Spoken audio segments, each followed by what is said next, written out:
그리고 하인들은 예수를 손바닥으로 쳤다. 베드로가 안뜰 아래쪽에 있는데 대제사장의 하녀 가운데 하나가 와서 베드로가 불을 쬐고 있는 것을 보고 그를 빤히 노려보고서 말하였다. 당신도 저 나사렛 사람 예수와 함께 다닌 사람이지요. 그러나 베드로는 부인하여 말하였다. 내가 무슨 말을 하는지 나는 알지도 못하고 깨닫지도 못하겠다. 그리고 그는 바깥 뜰로 나갔다.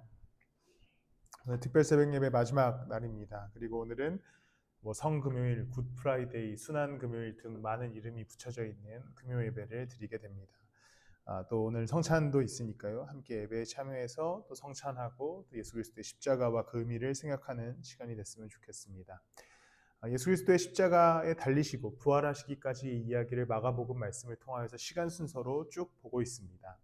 우리가 어제 본문에서 유월절 마지막 만찬을 예수님께서 제자들과 함께 나누시고 나서 이제 가롯 유다의 배반으로 인해 예수님께서 잡혀가시게 됩니다.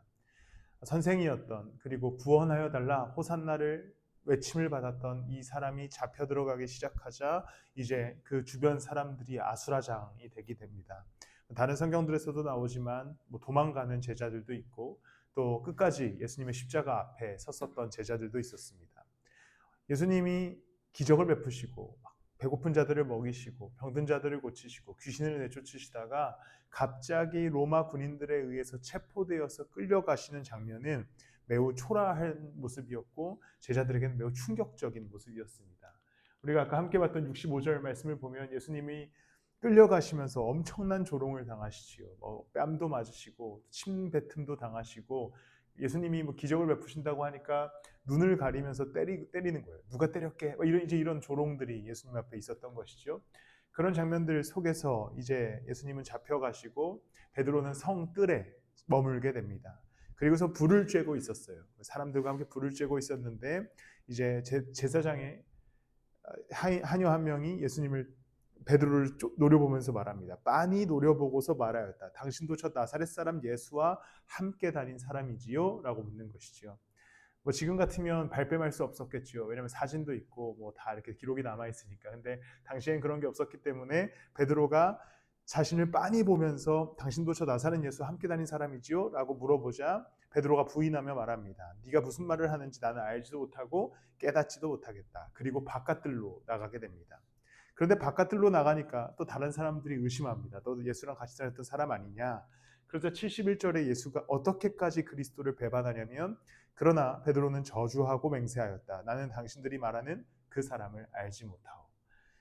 예수 그리스도를 3년간 열심히 따랐던 수제자라 불렸던 베드로가 예수 그리스도의 모욕과 예수 그리스도의 순환 앞에서 그를 알지 못한다라고 얘기합니다. 2번 알지 못한다라고 얘기한 이후에 계속해서 사람들이 예수의 제자다라고 하니까 예수님을 저주하면서 그를 알지 못한다라고 얘기하죠. 사람들은 베드로를 스스로가 예수의 제자인 것을 눈치채자 거기에서 벗어나기 위해 나는 예수님을 알지 못해라고 얘기합니다. 그럴 수밖에 없었던 이유는 거기서 만약에 예수님의 제자다라고 얘기하면 같이 끌려가는 신세가 되었기 때문입니다. 왜냐하면 우리가 며칠 전에 나누었던 것처럼 예수님은 정치범이었기 때문에 정치범은 한 번 엮이면 다 같이 들어갈 수밖에 없는 상황이었기 때문입니다. 그런데 베드로의 모습에서 우리는 아찔하게도 우리의 모습을 발견합니다. 왜 이것을 아찔하다라고 표현하냐면 베드로의 모습이 우리의 모습과 똑 닮아 있기 때문입니다. 사실 우리가 베드로보다 낫다라고 얘기할 수는 있어요. 왜냐하면 우리는 직접적인 부인은 하지 않기 때문입니다. 누군가가 와서 예수님 믿으세요? 라고 얘기하면 예수님 믿는다라고 대답하지요. 왜냐하면 이것은 교회 다닌다라는 의미와 똑같기 때문입니다. 며칠 전에 목사님들이 오셔서 같이 식사하고 여기 이제 중국집에 걸어가는데 은혜광성교회 성도님들이 나오셔서 전도를 하시는 거예요. 그래서 이렇게 예수님 믿으세요? 이렇게 전도를 하시는데 저 같은 사람은 그냥 지나갑니다. 받고 지나가요. 거기다 대고 제가 이렇게 저는 교회 다닙니다 이런 얘기를 안 하는 사람이죠. 근데 우리 또 최재용 목사님은 받자마자 그럼 저희 여기 다 목사님들이십니다. 그래서 막 저희 라이트하우스고요. 막 이렇게 얘기하시는데 저는 이제 그 상황이 너무 부끄러운 거죠. 근데 그 전도하시는 그 여자 권사님이실지 집사님의 한마디가 모두를 빵 터뜨렸습니다. 이제 최재형 목사님이 우리 다 4명 다 목사들이에요. 그런데 갑자기 그 여성분께서 에이 뻥치지 마세요. 그래서 이제 최재형 목사님은 또 거기서 내가 뻥치지 말라니까 뭐 우리 라이트하우스라는 뭐 그렇게 해서 설명하고 이제 지나갔습니다. 그건 너무 쉽죠. 누군가가 와서 예수 믿으세요 하면 저 뭐 교회 다닙니다. 저 목사입니다. 저 예수 믿습니다. 이 말은 너무나 쉽습니다. 그러니까 베드로보다 우리가 훨씬 더 나은 신앙을 갖고 있는 것처럼 느껴집니다. 그런데 오늘 베드로를 빤히 쳐다본 이 하인이 너 정말 예수의 제자지? 라고 물었을 때 베드로가 부인하지요. 근데 우리는 세상의 관계와 세상의 논리들 또 세상의 가치관들이 우리를 빤히 쳐다보면서 묻습니다. 너 그리스도 믿어? 근데 우리는 사실 거기서 부인할 때가 참 많습니다. 아닙니다. 나는 세상의 가치를 따르는 사람입니다. 그리스도? 나는 모릅니다. 나는 예수를 잘 모릅니다. 나는 세상과 더 친밀한 사람입니다라는 삶의 태도로 고백을 하고 계시진 않으십니까? 베드로가 그 자리에서 나는 예수님과 함께 있었던 사람입니다. 나는 예수를 따르는 사람입니다라고 고백했다면 그는 예수와 함께 그 자리에서 정치범으로 끌려 들어갈 수도 있었습니다.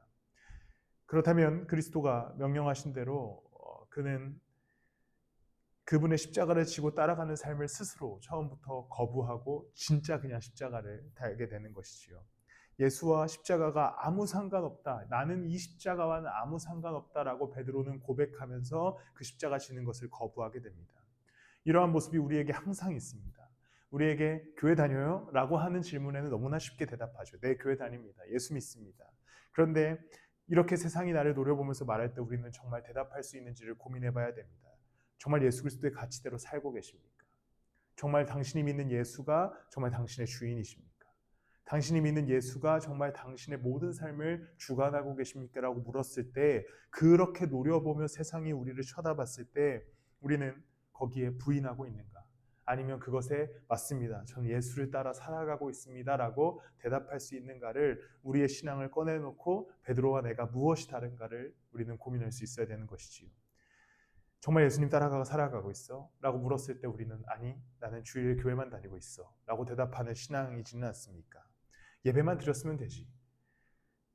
지금 이렇게 살아도 나중에 회복하면 되는 거 아닐까? 라는 질문들 앞에 우리는 예수님을 부인합니다.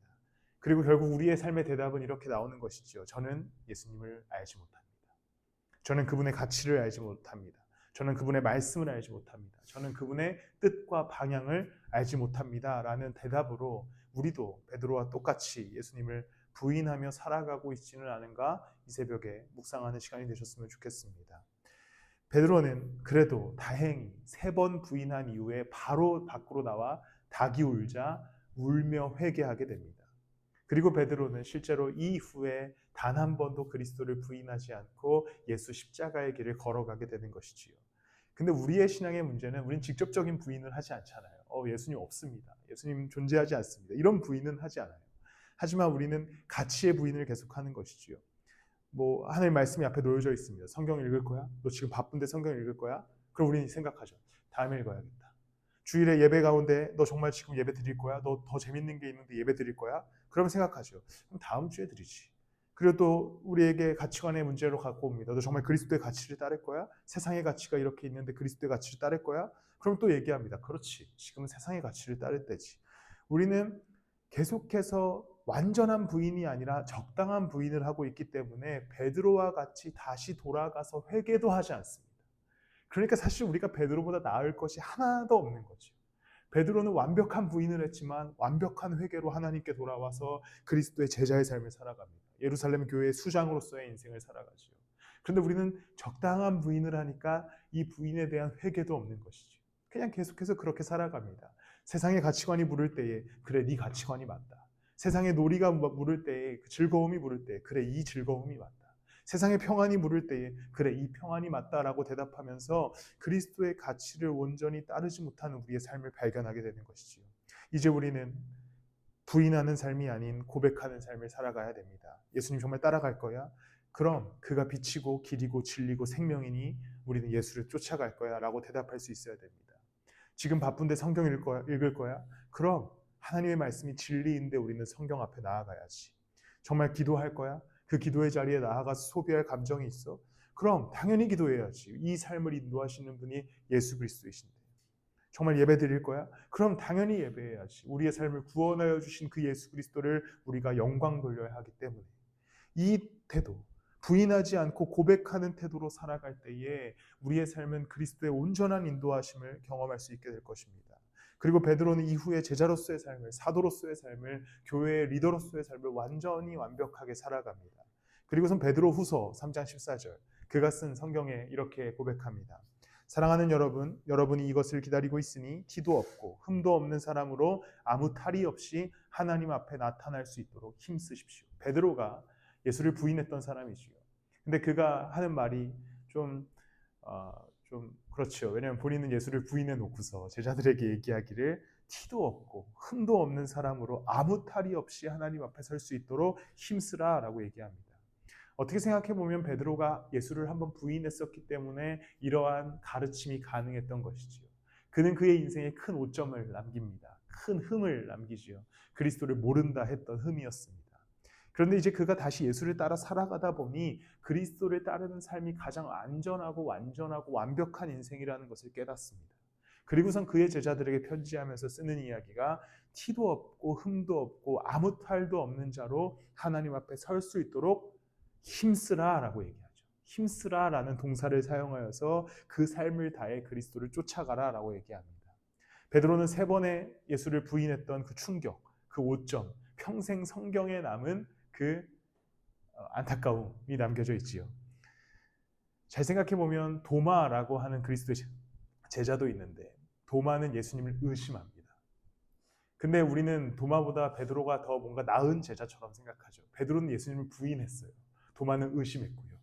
근데 도마는 성경에 이제 뒤에 기록이 없으니까 우리가 항상 베드로는 그래도 더 훌륭한 제자고 도마는 의심하는 제자다 항상 이렇게 생각하는데 도마도 그 이후에 훌륭한 신앙의 길을 걸어갑니다. 베드로는 그 성경에 아주 큰 오점을 남깁니다. 그러나 그가 그 이후에 그는 예수의 수제자다라고 우리가 계속해서 지금도 얘기하는 이유는 그 뒤에 그는 그의 인생과 삶을 다해 예수를 쫓았기 때문입니다. 흠도 없이 탈도 없이 하나님 앞에 섰기 때문이죠. 세상이 우리를 노려보고 세상의 가치관이 우리를 노려보고 정말 예수 믿을 거야? 라고 물어봤을 때 우리는 힘쓰고 애써서 탈도 없고 또 흠도 없이 그리스도를 쫓아가기 시작할 때에 결국 예수 그리스도의 가치와 그 사랑이 우리를 세워나가실 것이고 우리를 지키실 것이며 어떠한 세상의 문제 앞에서도 우리를 이겨내게 하실 것입니다. 베드로후서 3장 18절 베드로서가 마지막 끝날 절에 보면 이렇게 얘기합니다. 우리의 주님이시며 구주이신 그리스도 예수에 대한 지식과 그의 은혜 안에서 자라가십시오. 이제도 영원한 날까지도 영광이 주님께 있기를 빕니다. 이제 성도들에게 삶 가운데 그리스도를 따름으로 자라가라 라고 얘기합니다. 근데 그 중에 오늘 이 말씀의 핵심은 예수에 대한 지식 안에서 자라가라는 것이죠. 그리스도에 대해서 잘 알아가라는 겁니다. 그 지식 안에서 자라가고 또한 그의 은혜 아래서 자라가라는 겁니다. 결국에 성도들에게 베드로가 이야기하는 것은 우리는 자라가야 된다라는 것을 말하는 것이죠. 우리는 머물 수 없다고 얘기합니다. 베드로가 부인했던 삶에 머물렀으면 그는 가룟 유다와 별반 다르지 않는 인생으로 마무리가 됐을 것입니다. 그러나 베드로는 거기에 머물지 않고 울며 회개한 이후에 예수에 대한 지식 그리고 자신의 삶을 인도하시는 그분의 은혜 아래에서 자라가면서 그리스도의 사도의 삶을 완수하게 됩니다. 우리는 예수를 부인하지 않으려면 삶으로 부인하지 않으려면 이 마지막 베드로의 권면 그분의 지식과 그 은혜 아래에서 우리의 삶을 자라가게 할 수 있도록 부단히 노력해야 합니다. 그래야만 우리의 신앙이 잘 유지되어지고 또한 우리가 무지하여 부인하지 않는 신앙 그래서 그리스도와 함께 따라가는 신앙을 가질 수 있습니다. 지금까지 여러분은 베드로보다 나은 신앙을 갖고 살아오셨을 수도 있습니다. 왜냐하면 한 번도 예수님을 부인한 적은 없기 때문이죠. 저도 생각해보면 모태신앙으로 태어나서 지금까지 한 번도 저는 예수님을 모릅니다 한 적은 없는 것 같습니다. 우리는 예수님을 입으로 부인하지는 않기 때문입니다. 그러나 우리는 수없이 우리의 삶의 태도로 그리스도를 부인합니다. 그리스도인답게 살아가지 않으므로 그분의 말씀을 지키지 않으므로 또 그분의 가치를 따라가지 않으므로 수없이 예수를 부인하고 살아가고 계시다면 이제 베드로와 같이 다시 회개하고 돌아와 예수를 쫓아가는 여러분들이 되시길 소망합니다. 부인은 입으로만 하는 것이 아닙니다. 또 부인은 내가 적극적으로 나 예수님 몰라 라고 한다고 해서 완벽한 부인이 되지 않습니다. 진정한 부인은 내 삶 속에서 드러나는 것이지요. 내 안에 그리스도가 드러나지 않으면 그것이 그리스도를 부인하는 삶일 것입니다. 내가 예수의 가치대로 살아가지 않으면 그것이 또한 예수님을 부인하는 삶일 것입니다. 또한 예수 그리스도의 말씀을 진리로 여기지 않고 그 말씀 안에 거하지 않는다면 우리는 그리스도를 부인하는 삶이 될 것입니다. 그렇게 이 새벽에 예수 그리스도 앞에 나아가서 여러분들이 회개할 것들을 회개하시고 그분의 말씀을 따라 그리스도를 부인하지 않고 살아가는 삶이 되시기를 축복합니다. 말씀을 마무리하겠습니다. 예수님을 우리는 계속 얘기한 것처럼 입으로 부인하진 않습니다. 그런데 세상의 가치관이 그 하녀가 베드로를 노려보면서 당신이 저 나사렛 예수의 제자이지요? 라고 물었을 때 그를 부인한 것처럼 세상이 우리를 노려보면서 정말 예수님 따라갈 거야? 라고 물었을 때 우리는 쫄아버리는 신앙을 갖고 계시다면 거기에 담대하게 그래 난 예수를 쫓아갈 거야 라고 말할 수 있는 신앙을 우리가 함께 가져나가기를 소망합니다. 예수를 부인하지 않고 예수님을 따라 그 가치를 따라 살아갈 때에 우리를 그분의 은혜 아래에서 자라가게 하실 것입니다. 세상이 줄 수 없는 평안으로, 세상이 줄 수 없는 위로로, 또 세상이 이야기할 수 없는 명확한 진리와 가치로 우리를 자라가게 하실 것이기 때문에 이제 이 새벽에 그리스도 앞에 나아가 기도하시고 그 가치관을 쫓으시며 고백하는 삶이 되시기를 축복합니다. 우리 시간 같이 기도하실 텐데요.